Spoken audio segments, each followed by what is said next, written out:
5 participants आ चुके हैं। थोड़ा और वेट करते हैं।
जो लोग जॉइन किए हैं, अगर आप मेरी आवाज़ सुन पा रहे हैं तो वेट कर रहा हूँ मैं बाकी पार्टिसिपेंट्स का। अभी तक 11 पार्टिसिपेंट आ चुके हैं, लेकिन प्रॉब्लम ये हो रहा है कि हर एक को एडमिट करना पड़ रहा है मुझे मैन्युअली। ऑटोमेटिकली वो एडमिट नहीं हो रहे हैं, तो हर एक के लिए एडमिट का बटन प्रेस करना पड़ रहा है। इसके लिए वेट कर रहा हूँ, क्योंकि एक बार मोबाइल अगर मैं कैमरा सेटअप पे लगा दूँ तो उसके बाद मैं देख नहीं पाऊँगा कि कौन से लोग हैं जो वेटिंग में हैं, इसीलिए वेट कर रहा हूँ। Adnan Patel just join.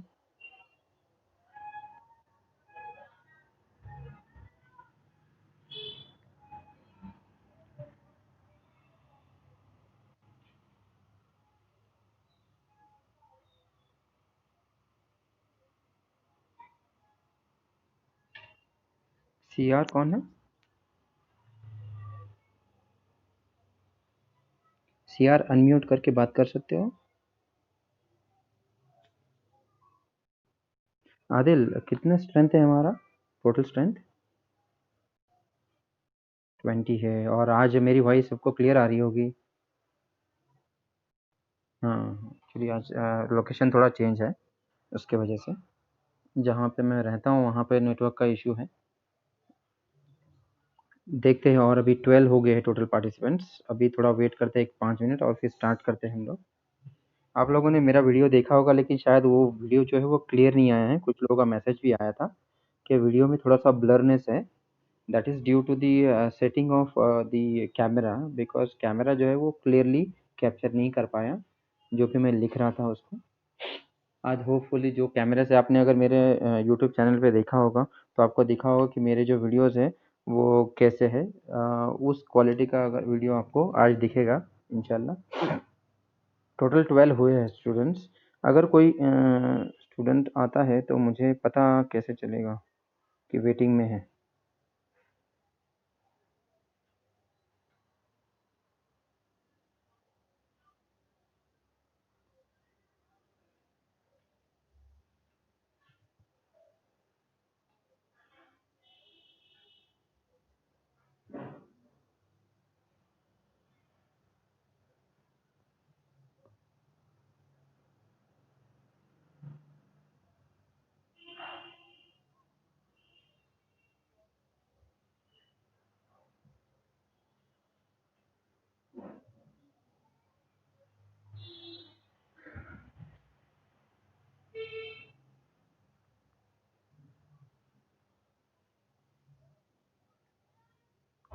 Total 15 हो चुके हैं।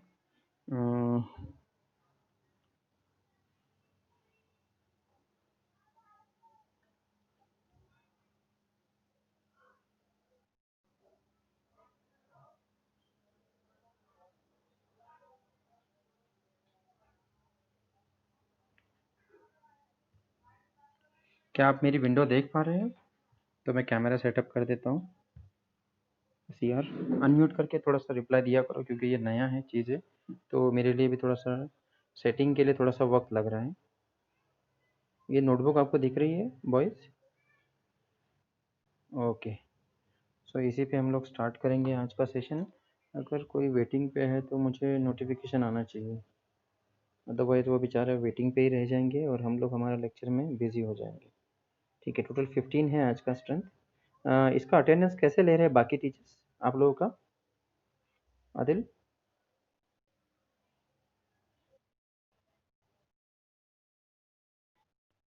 मतलब मैन्युअली आप लिख के भेज रहे हो, पोस्ट कर रहे हो, वही अटेंडेंस है क्या? एक पेज पे लिख कर भेजे आपने?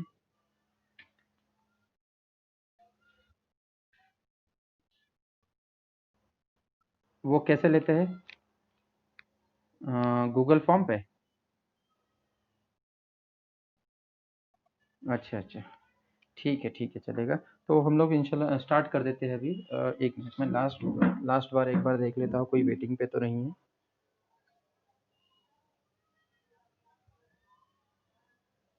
नहीं है, 15 ही है। चलो तो स्टार्ट करते हैं। आज का जो सेशन होगा वो हमारा रिपीट होगा, बिकॉज लास्ट टाइम जो है वो कैमरा सेटअप और चीज़ों में जो है वक्त चला गया और सही से नहीं हो पाया था। सो होपफुली इस बार।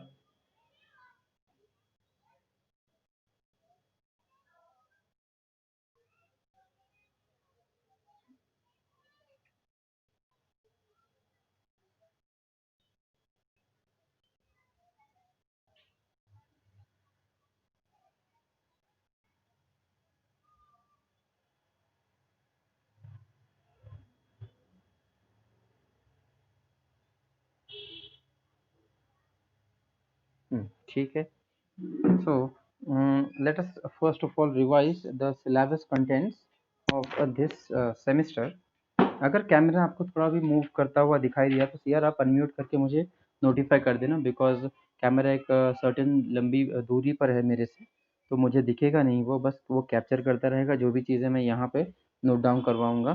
सो let us first of all discuss the syllabus of engineering mathematics 3 for electrical engineering. Also this is same for EXCC also, right? So there are 6 modules total, 6 modules in this semester. Module number 1 will be obviously Laplace transform, जिसको हमने start भी किया था, but फिर से एक बार दोबारा revise करेंगे उसको। This is Laplace transform 1। Second, inverse Laplace transform. ये विजिबल है आपको जो मैं लिख रहा हूँ वो? यार okay okay, thank you. Okay, inverse Laplace transform, this is also known as Laplace transform 2. Then third module is Fourier series. Fourth module complex form of Fourier series, या फिर आप उसको अगर मॉड्यूल वाइज देखेंगे तो Laplace inverse Laplace Fourier, then vector algebra and vector differentiation and vector differentiation.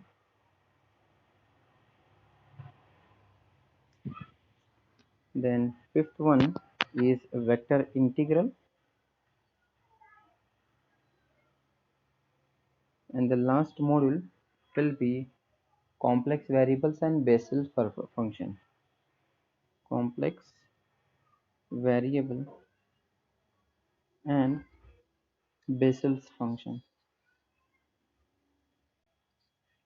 तो ये 6 modules है हमारे EM3 के सिलेबस के। ठीक है, ऑब्वियसली हम लोग ने स्टार्ट किया था from module number 1, that is Laplace transform. जो लोगों ने लास्ट टाइम ज्वाइन नहीं किया था या जिनको वॉइस नहीं आ पा रही थी, उनके लिए बता दूं, Laplace transform was developed by French mathematician known as Pierre Simon Laplace.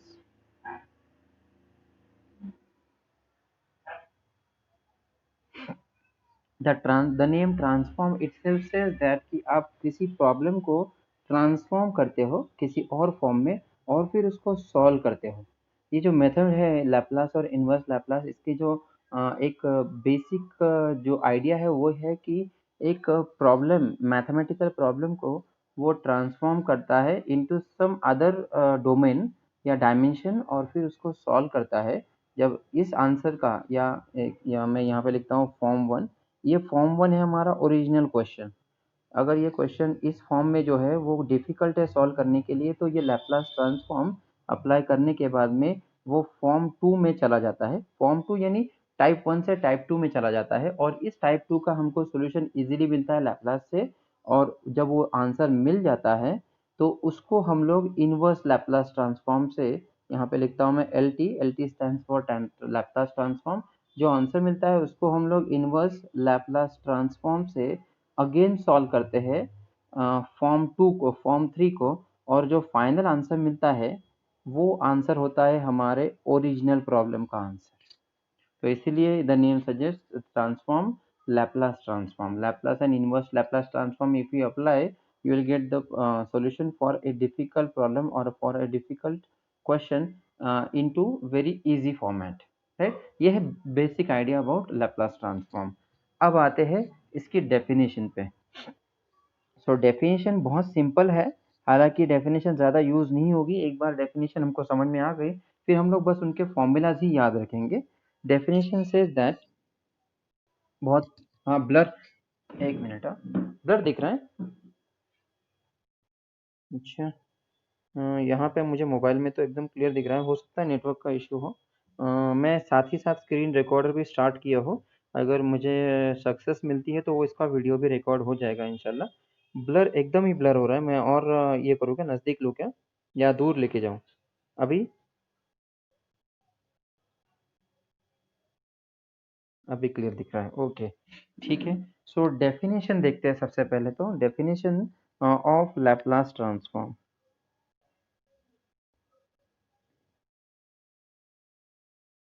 अच्छा, दिखाई भी दे रहा है, आवाज़ भी नहीं आ रही, अभी आ रहा है? अभी आ रही है क्या आवाज़? Okay okay.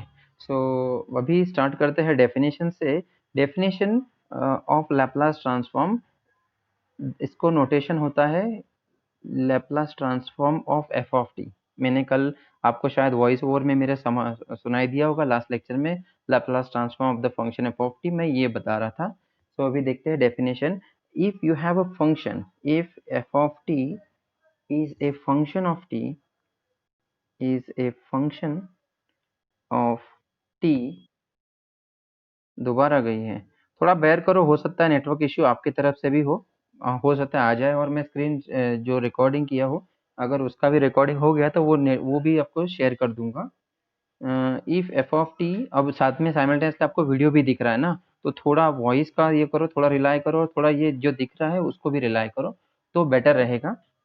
क्योंकि मेन है कि दोनों साइमल्टेनियसली, जूम ऐप पे भी प्रॉब्लम यही होता है कि थोड़ा जो है वो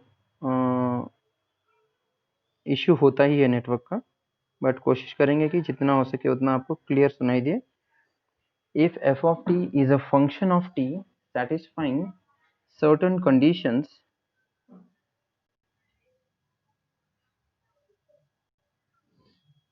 then the definite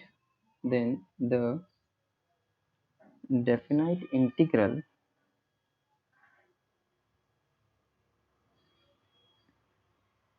phi of s is equal to integration from 0 to infinity e raised to minus st into f of t into dt. This is the formula of Laplace transform when it exists, अगर ये integration exist होता है, when it exists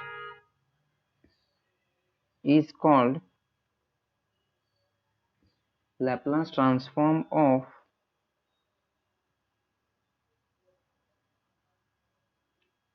Laplace transform of f of t and is written as Laplace transform of f of t, and therefore Laplace transform of any function f of t is given by the formula integration 0 to infinity e raised to minus st into f of t into dt। अगर ये right hand side का integration, क्योंकि limit दिया है इसीलिए this is called as the definite integral. ये अगर आपको आंसर मिलता है या ये इंटीग्रेशन एग्जिस्ट होता है, जो भी आंसर मिलेगा that will be your Laplace transform for this function f of T. ठीक है, अब आते हैं कंडीशंस पे कि sufficient condition for the existence of. हाँ हाँ बोलिए। ये मैं बेटा आपको नोट, ये इसका नोट्स भी भेजने वाला हूँ, आपको लिखना कुछ भी नहीं है, आपको बस समझना है। अभी आप क्या कर रहे हो, लिख रहे हो क्या? नहीं लिखो मत, अभी मैं आपको इसका पीडीएफ भी भेजने वाला हूँ, आपको बस समझना है अभी फिलहाल में इतना, और सुनना है। एक बार सुन गए अगर मेरा स्क्रीन, अगर आपके पास और कोई मेथड है जिससे मैं ये जूम का जो रिकॉर्ड, जो हमारा जो सेशन है वो रिकॉर्ड कर सकता है, तो मुझे सजेशन भी दो कि हम लोग जूम का जो लेक्चर है वो कैसे रिकॉर्ड कर सकते हैं। मुझे जूम के एप्लीकेशन में जो रिकॉर्डर दिख रहा है वो उससे रिकॉर्ड नहीं हो पा रहा है। तो अगर मैंने ऐसे अपना स्क्रीन रिकॉर्डर मोबाइल का ऑन किया हो, बट उसमें भी पता नहीं है कि उसमें वॉइस आएगा या नहीं आएगा, क्योंकि ज़ूम एक हमारा जो माइक है वो यूज़ कर रहा है। हो सकता है कि अगर एक माइक यूज़ कर रहा है तो दूसरा ऐप उस माइक को ना यूज़ कर पाए, इसीलिए मैंने आपको ये किया है। लेकिन हम लोग 3 वे से आपको कम्युनिकेट करूँगा मैं। एक लेक्चर लूँगा वॉइस से भी, एक आपको स्क्रीन में भी बताऊँगा, और तीसरा इसका पीडीएफ भी आपको भेजूँगा। ठीक है? सो आपको लिखना नहीं है, बस समझना है। समझ में आया सबको? स्टार्ट करें फिर आगे, नेक्स्ट पेज पे जाओ। Okay, so Laplace transform of f of t is given by integration 0 to infinity e raised to minus st into f of t into dt। अगर ये राइट हैंड साइड का integration exist होता है then it is called as the Laplace transform of the function f of t and it is denoted by this symbol। ठीक है, अब next है कि condition, this is sufficient condition for existence of Laplace transform। Laplace transform तो ढूंढना है, लेकिन existence कब होगा उसके लिए हमको एक कंडीशन है, sufficient condition for existence of Laplace transform। ठीक है, बट ये sufficient condition स्टडी करने से पहले हमारे पास दो कंसेप्ट है। एक है पीस वाइज कंटिन्यूटी और दूसरी है एक्सपोनेंशियल ऑर्डर। ये दो कंडीशंस, ये दो कंसेप्ट हमको पहले देखने होंगे। एक्सपोनेंशियल ऑर्डर, जब ये दो कंसेप्ट समझ में आ जाएंगे फिर हम लोग इस कंडीशन को स्टडी करेंगे। आपको ये इतना तो स्क्रीन दिख रहा है ना सबको? सो सबसे पहले पीस वाइज कंटिन्यूटी को स्टडी कर लेते हैं। मैं इसमें ये कर लेता हूँ। पीस वाइज कंटिन्यूटी क्या है कि अगर एक फंक्शन है, a function f of T is said to be piecewise continuous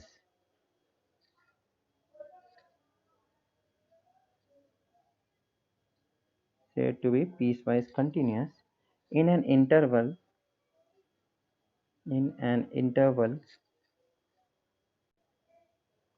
किसी इंटरवल में ये फंक्शन कंटिन्यूस कब होगा? इफ, पहली कंडीशन है if the interval can be divided, if the interval can be divided into sub intervals, can be divided into sub intervals, और उन सब इंटरवल में दो कंडीशन है। मतलब एक फंक्शन है उसको हम लोग पीस वाइज कंटिन्यूस कब बोलेंगे? सर्टेन इंटरवल में, जब उस इंटरवल को मुझे कुछ सब इंटरवल में डिवाइड करना होगा, और वो जो सब इंटरवल्स है वो कंटिन्यूस होने चाहिए उस इस फंक्शन को, इस फंक्शन में, मतलब इस फंक्शन, ये फंक्शन जो है एफ ऑफ टी उस सब इंटरवल में कंटिन्यूस होना चाहिए, इज कंटिन्यूस। और सेकंड कंडीशन है कि limit of f of t, limit जो है इस फंक्शन की as t tends to an points, as t tends to an point में लिखता हूँ यहाँ पे एफ ऑफ टी, ये जो लिमिट है ये फाइनाइट आनी चाहिए, यानी कुछ तो आपको वैल्यू मिलनी चाहिए, इन्फिनिटी नहीं मिलना चाहिए।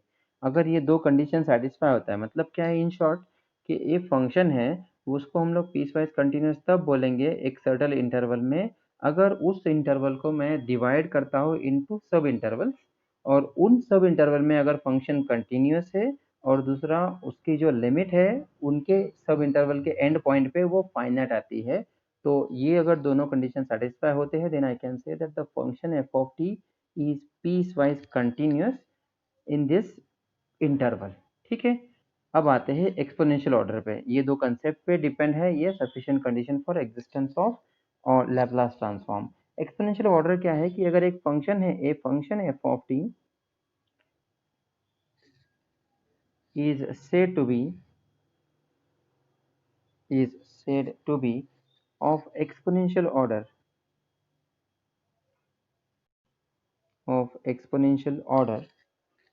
for t greater than capital T if we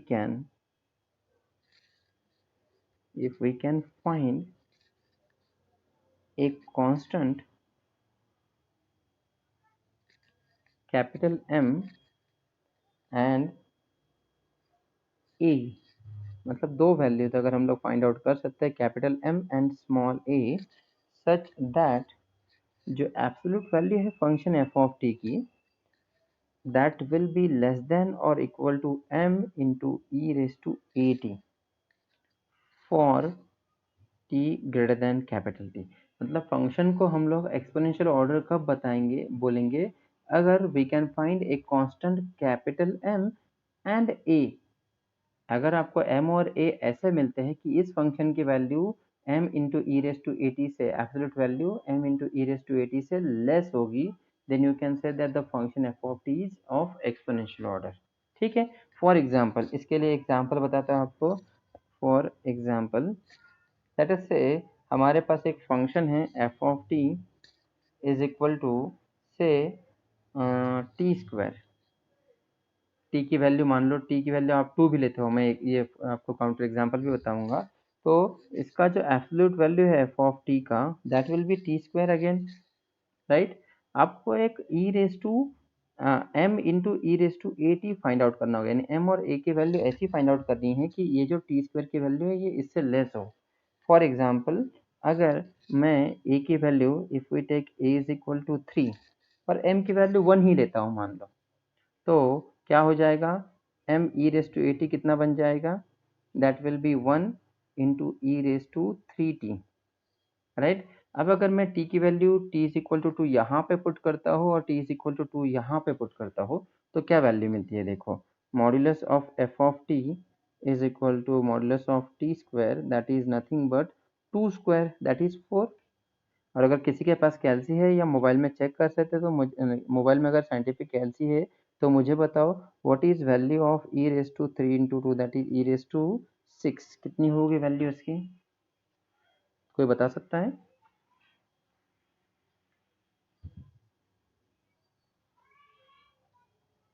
check करो, तब तक मैं बताता हूँ कि since therefore this will be always less than equal to e M e raise to a t. इस केस में भी यहाँ पे हो रहा है 4, यहाँ पे हो रहा है समथिंग ज़्यादा नंबर। हाँ, अच्छा, तो ये ऑब्वियसली इससे लेस हो गई, तो आपको एक m यानी 1 और a मिल गया है। तो इस फंक्शन को f of t is equal to t square को आप बोल सकते हैं एक्सपोनेंशियल ऑर्डर। बस एक काउंटर एग्जांपल दिया आपको। अब हम लोग आते हैं हमारे कंसेप्ट पे, ये एक काउंटर एग्जांपल है सिर्फ, मेन हमको बस डेफिनेशन देखना था, ये एक और ये एक, 1 एंड 2, ये दो डेफिनेशन पे हमारी sufficient condition of for Laplace transform of existence है। क्या बता रही है वो देखो, कि थ्योरम है ये,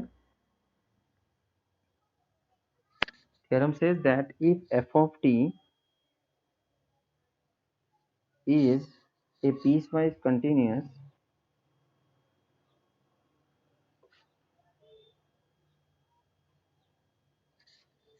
in every finite interval, interval जो है वो क्लोज है, 0 टू कैपिटल टी, यानी दोनों भी एंड पॉइंट उसके इंक्लूडेड है, and is of exponential order, is of exponential order, यानी देखो दोनों भी कंसेप्ट जो हमने अभी जस्ट नाउ स्टडी किए उन दोनों को वो यूज कर रहा है, exponential order for t greater than capital T, then मतलब ये दोनों कंडीशन पहले है, प्री कंडीशन है कि फंक्शन आपका जो है वो पीस वाइज कंटिन्यूस भी होना चाहिए और एक्सपोनेंशियल ऑर्डर भी होना चाहिए, then Laplace transform of the function f of t exist for any s greater than a, यानी अगर आपका फंक्शन जो भी फंक्शन आप लेंगे वो अगर आपका पीस वाइज कंटिन्यूस होगा और एक्सपोनेंशियल ऑर्डर होगा तो उसका लैप्लास ट्रांसफॉर्म एग्जिस्ट होगा। ये है आपकी प्री कंडीशन या फिर sufficient condition for the existence of Laplace transform. ठीक है, तो ये बस आपको समझना है। अब एक एग्जांपल लेते हैं कि कैसे, ये तो हो गया हमारा कि कोई भी फंक्शन का हम लोग लैप्लास ट्रांसफॉर्म तभी फाइंड आउट कर पाएंगे अगर वो फंक्शन आपका पीस वाइज कंटिन्यूस है और एक्सपोनेंशियल ऑर्डर है। अगर वो इन दोनों में से कोई एक कंडीशन नहीं सेटिस्फाई करता है तो उसका लैप्लास ट्रांसफॉर्म हम लोग नहीं फाइंड आउट कर सकते हैं। ठीक है, अब आते हैं कि क्वेश्चन पे। अब एक आध क्वेश्चन ले लेते हैं कि डेफिनेशन कैसे वर्कआउट होती है। जो डेफिनेशन आपको दिखाया है मैंने कि ये है integration 0 to infinity e raise to minus s t into f of t into d t, इससे हम लोग लैप्लास कैसे फाइंड आउट करेंगे। सो सबसे पहले तो कोई एक क्वेश्चन लेते हैं। Question example number 1, find Laplace transform of f of t where f of t is equal to 3 for 0 less than t less than 5। ठीक है, आपको दिख रहा है ना।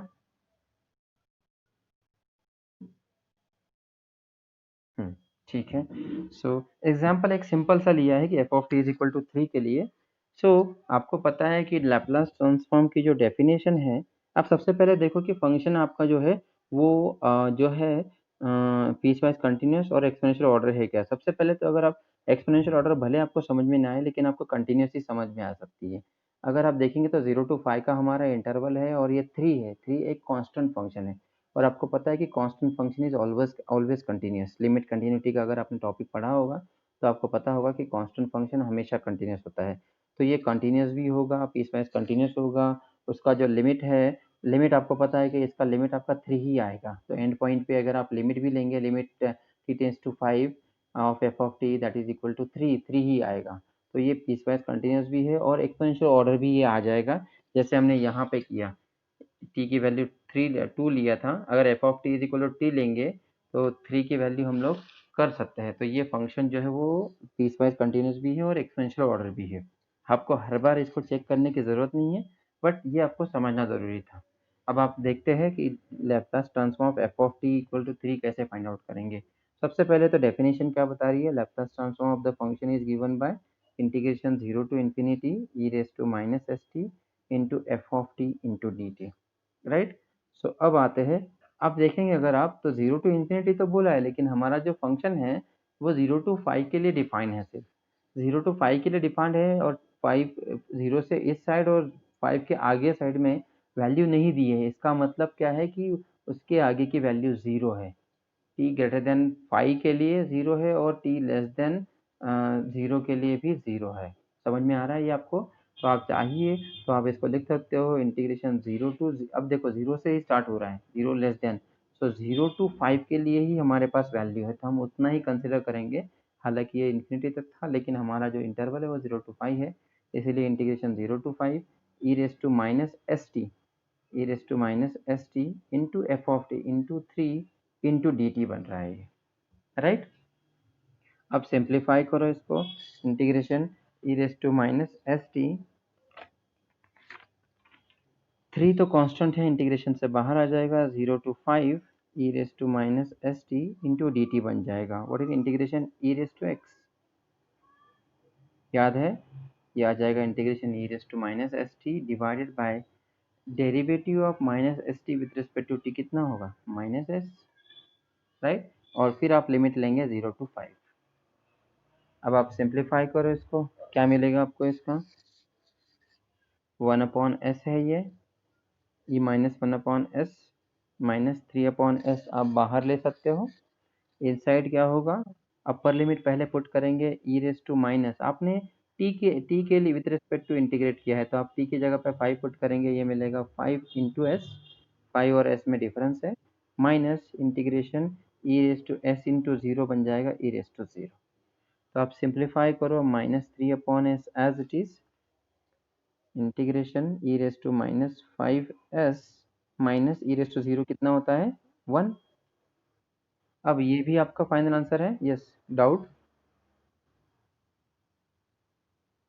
No, okay. अब आप माइनस साइन इंसर्ट इंसर्ट करेंगे अंदर, तो ये 1 पहले आ जाएगा और ये माइनस उधर आ जाएगा, तो 3/s रहने दो, माइनस साइन अंदर जाएगा, ये माइनस बनेगा, ये प्लस बनेगा, मैं प्लस पहले लिख रहा हूँ, minus e raise to -5s, ये होगा आपका फाइनल आंसर।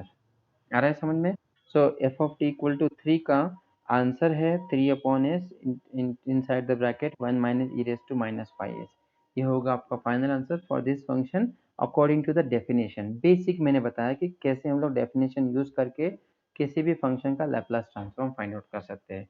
और याद रखना है कि इसमें आपका इंटीग्रेशन का बहुत ज़्यादा यूज होगा। सबको समझ में आया क्या, ये दिख रहा है सबको?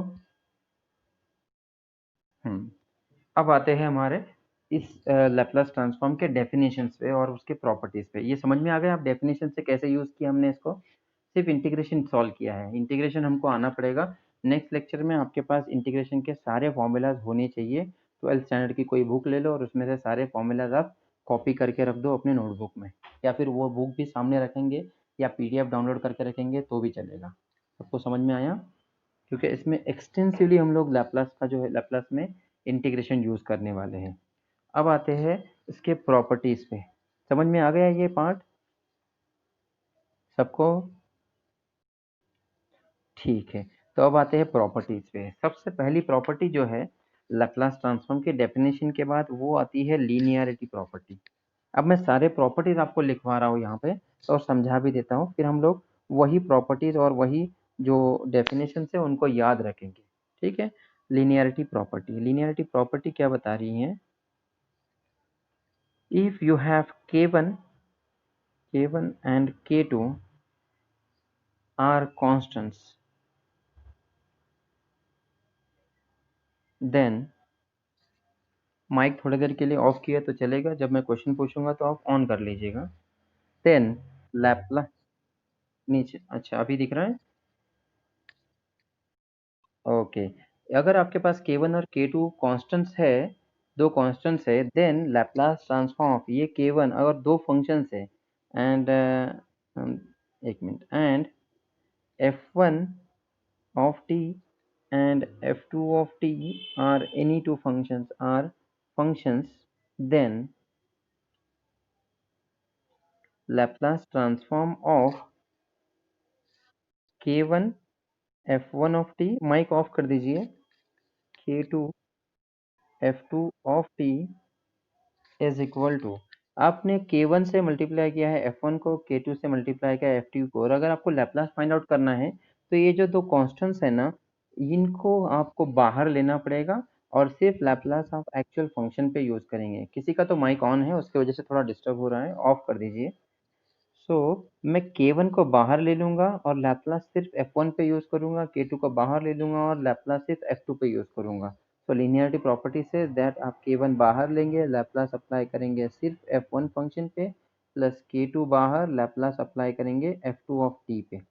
ये होगा आपका लीनियरिटी प्रॉपर्टी। लीनियरिटी प्रॉपर्टी अगर आप देखेंगे तो सिंपल तरीके से ये है कि अगर आपको किसी फंक्शन को कांस्टेंट से मल्टीप्लाई किया तो आपको लैपलास उस फंक्शन पे या उस कांस्टेंट पे अप्लाई नहीं करना है, सिर्फ एक्चुअल फंक्शन पे अप्लाई करना है। यही ये लीनियरिटी प्रॉपर्टी बता रही है। मैं आपको एक एग्जांपल के तौर पे बता देता हूँ, अभी नहीं बताता हूँ आपको, प्रॉपर्टी पहले बता देते। ये समझ में आ गया आपको कि कोई भी k1 k2 फंक्शन कांस्टेंट से और f1 f2 फंक्शन से, तो Laplace of k1 f1 plus k2 f2 will be k1 Laplace f1 plus k2 Laplace f2 होगा। ठीक है, this is called as linearity property. अब आते हैं नेक्स्ट प्रॉपर्टीज पे, Laplace transform of next property है Laplace transform of some standard function.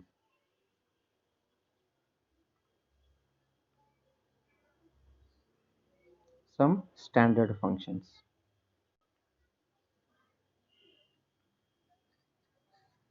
सबसे पहले तो लैपलास ऑफ, पहला पार्ट है Laplace of any constant k, किसी कांस्टेंट फंक्शन का लैपलास क्या होगा। हमने अभी जस्ट देखा है कि लैपलास ऑफ कांस्टेंट हम लोग जब अप्लाई करते हैं तो हम लोग के को बाहर लेते हैं और फिर लैपलास फाइंड आउट करते हैं फंक्शन के लिए। हाँ बोलिए। नहीं दिख रहा है, एक मिनट। अच्छा, मतलब फ्रेम से बाहर जाए ऐसा बोलो ना, है ना? अभी दिख रहा है? ओके ओके, एक मिनट है।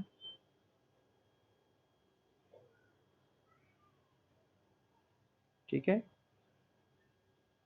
हम्म, तो लैपलास ऑफ स्टैंडर्ड फंक्शन अगर मुझे फाइंड आउट करना है तो लैपलास ऑफ कांस्टेंट करना है, तो आपको पता है के है तो के को मैं 1 से मल्टीप्लाई कर सकता हूँ।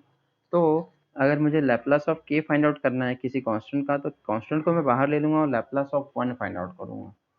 ठीक है। अब इसको डेफिनेशन से मैं थोड़ा सा सॉल्व करके बताता हूँ, क्योंकि ये नया पार्ट है। तो कुछ डेफिनेशन से हम लोग सॉल्व करेंगे और बाद में सारे फॉर्मूलाज हम लोग अज्यूम कर लेंगे। ठीक है। सबसे पहले तो लैपलास ऑफ के लिए मैं Laplace of f of t का फंक्शन का डेफिनेशन यूज करता हूँ। What is Laplace of f of t? Integration zero to infinity e raise to minus s t into f of t into d t. ये है हमारा definition. यहाँ पे F of T कितना है हमारा? एफ ऑफ टी हमारा के है, राइट? सो लैपलास ऑफ के will be according to this definition integration e raised to minus st f of t into k into dt। लेकिन k तो एक कांस्टेंट नंबर है, तो इंटीग्रेशन की प्रॉपर्टी क्या बताती है? हम कांस्टेंट को बाहर लेते हैं और सिर्फ बाकी के फंक्शन पे ही इंटीग्रेशन अप्लाई करते हैं। सो k बाहर आ जाएगा। Integration zero to infinity e raise to minus s t into d t. अब के तो बाहर है, what is integration of e raise to minus s t? अभी किया हमने e raise to minus s t divide by minus s from zero to infinity, right? अब आप upper limit lower limit put करो के इनसाइड एस। अब देखिए, अगर आपने टी से इंटीग्रेशन किया है तो आप जहाँ पे टी है वहीं पे अपर लिमिट करेंगे, तो ये एस कांस्टेंट है। आप चाहे तो माइनस के अपॉन एस बाहर ले लो। E raise to minus s into infinity, any number into infinity